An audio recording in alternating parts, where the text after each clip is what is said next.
नमस्कार, आर्यभट्ट टाइम्स में आपका स्वागत है। बिहार में सरकारी स्कूलों की तस्वीर बदलने की बात लगातार हो रही है। नई बिल्डिंग, स्मार्ट क्लास और बेहतर सुविधाओं के दावे किए जा रहे हैं, लेकिन जब देखा गया सहरसा, पश्चिम चंपारण, बेगूसराय, मुजफ्फरपुर और कैमूर के सरकारी स्कूलों तक पहुंचा गया तो तस्वीरें कुछ और ही मिली। कई स्कूल आज भी अपनी इमारत का इंतजार कर रहे हैं। कई बच्चे झोपड़ी में पढ़ रहे हैं, कहीं पेड़ के नीचे, कहीं टिन शेड में, तो कहीं एक ही कमरे में कई क्लासेस की पढ़ाई चल रही है। सहरसा में प्राथमिक विद्यालय की पूरी पढ़ाई कहीं झोपड़ी के नीचे तो कहीं पेड़ के नीचे चल रही है। पश्चिम चंपारण के बगहा में पहली कक्षा आज भी पेड़ के नीचे लगती है। बेगूसराय में एक कमरे और बरामदे में पूरा स्कूल सिमटा हुआ है। मुजफ्फरपुर में भी 2 कमरों और एक जर्जर टीन शेड में 200 से ज्यादा बच्चे पढ़ रहे हैं, जबकि कैमूर में जर्जर भवन और कमरों की कमी के बीच कई क्लासेस का संचालन एक साथ करना पड़ रहा है। ये तस्वीरें अलग अलग जिलों की जरूर है, लेकिन इसकी कहानी लगभग एक जैसी है।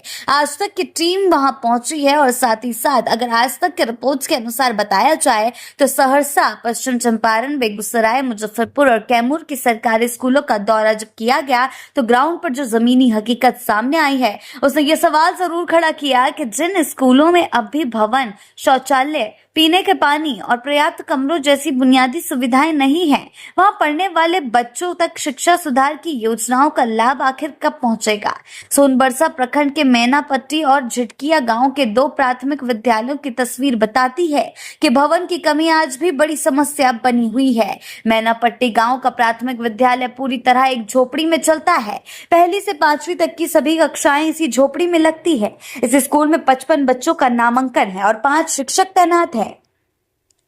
बैठने के लिए सिर्फ और सिर्फ 5वीं के बैच बैठने के लिए सिर्फ 9 बेंच है। 1 से 4वीं तक 2-2 बेंच और 5वीं के लिए सिर्फ 1 बेंच। स्कूल में शौचालय नहीं है, लाइब्रेरी नहीं है, पीने के पानी की भी कोई व्यवस्था नहीं है।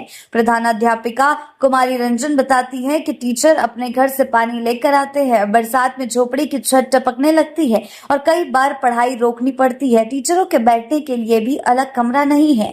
भवन निर्माण के लिए कई बार जिला प्रशासन और शिक्षा विभाग को पत्र भेजे गए, लेकिन अब तक कोई काम शुरू नहीं हुआ।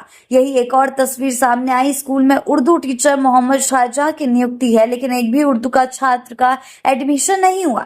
ऐसे में वो हिंदी, गणित, पर्यावरण अध्ययन और दूसरे विषय पढ़ाते हैं ताकि बच्चों की पढ़ाई प्रभावित ना हो। सोनबरसा के ही झिटकिया गांव का प्राथमिक विद्यालय साल 2007 से शुरू हुआ था। करीब 20 साल बाद भी स्कूल का अपना भवन नहीं बन पाया। वहीं देवरिया तरुणावा पंचायत का कुनई लक्ष्मीपुर राजकीय प्राथमिक विद्यालय पिछले 14 सालों से भवन का इंतजार कर रहा है। पुराना भवन जर्जर होने के बाद गांव के एक व्यक्ति ने स्कूल के लिए जमीन दान दी। इसके बाद भी नया भवन नहीं बन सका।